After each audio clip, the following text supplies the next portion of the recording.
Matt Rule raised a really good point about Dylan Raiola, and I don't think that it's going to get as much traction as it should before Big Ten Media Days, but let's discuss how the Dylan Raiola project is actually going pretty damn well.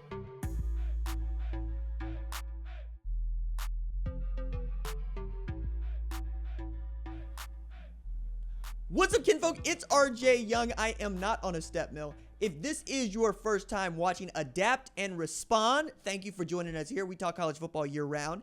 If that is something you're into, go ahead and hit that subscribe button, like this video, and answer the question in the comments below. Do you think that Dylan Raiola deserves a little bit more credit of the Arch Manning variety than he has received after what was a really great year for Nebraska given the last decade? I'm also going to take this opportunity to remind you we got an audio podcast on Spotify and Apple Podcast. If you are so willing as to go to Apple and Spotify and rate the show 5 stars, give it a short review, tell me about it. There's a link in the description below where you can fill out a form where I'm giving out these stickers, putting them in the mail personally for anybody that has really been kind enough to go to either one of those places or both of those places and leave us a 5-star review to help grow the show. It's ad-free listening, so if you like consuming the show at 40-minute chunks 3 times a week, go ahead and subscribe to those, as we're getting pretty good at this podcast thing on the audio side. Should also mention the Spotify podcast is video too, so you can get that as well. I'm thinking that Dylan Raiola ought to get the Arch Manning treatment nationally because I think he's getting it at Nebraska. This is a favored son of a former great who has done for Nebraska what nobody had been able to do for Nebraska since 2016. Lead them to not just a bowl game, but a bowl win. He threw for 2,800 yards, not that many TDs, not that many interceptions, but he played really well as a true freshman quarterback at a place that craves winning and hadn't been bowling in years.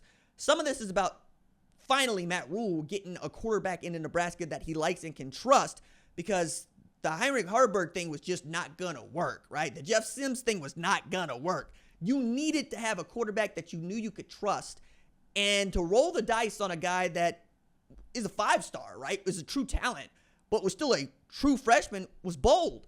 And it paid for them, because at no point was I saying, or anybody saying, Dylan Raiola is the limit of this offense. No, you need to get him some downfield threats. You need to get him a credible run game.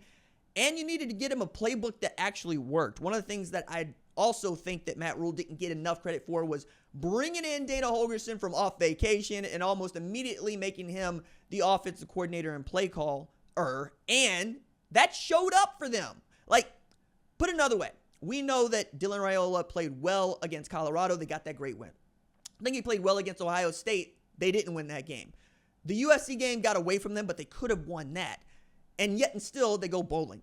The other thing that I would point out here is the last 3 games for Dylan Raiola, he threw for 707 yards with 2 TDs and 1 pick. That's what Dana Holgorsen calling the plays. Now, extrapolate that 4 times, right? You're getting close to the totals that he had, but the interception to TD ratio is probably going to go up. And I think that Dana Holgorsen is once again in a great spot. Like, he's been a head coach for so long that people forget when he was at Oklahoma State calling plays, that was Weeden to Blackman.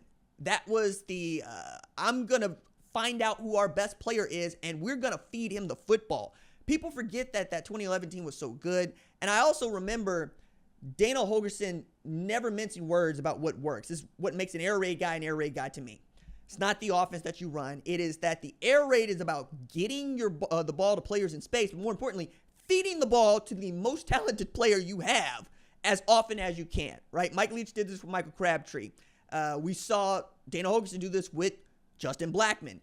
They'll identify that guy on the outside, and I expect them to try to go at him over and over again. This also worked for Pittsburgh with Mark Whipple and Kenny Pickett and Jordan Addison.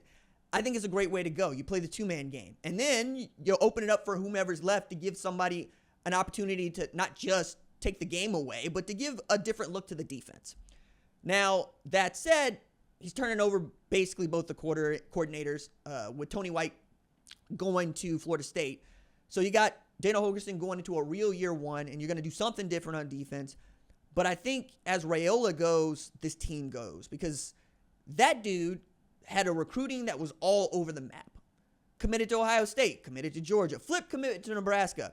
And in this age of transfer portal and name, image, and likeness, he has given us the feeling that perhaps he might have tested the market, right? Like if Raiola wanted to do to Nebraska what Nico Iamaleava did to Tennessee, it'd probably go down the same way. But it speaks volumes that there are a lot of people that were trying to lure him into the portal for one reason or another because they see the talent. They see what he's capable of doing and what Nebraska was limited in last year. And he stayed there, stayed the course. And Matt Rule has been trying to tell anybody who would listen, that's the kind of guy that I want to recruit to play Huskers football. Like no head coach in the world wants to tell you that they are recruiting the guys by saying, I'm going to pay you more than everybody else.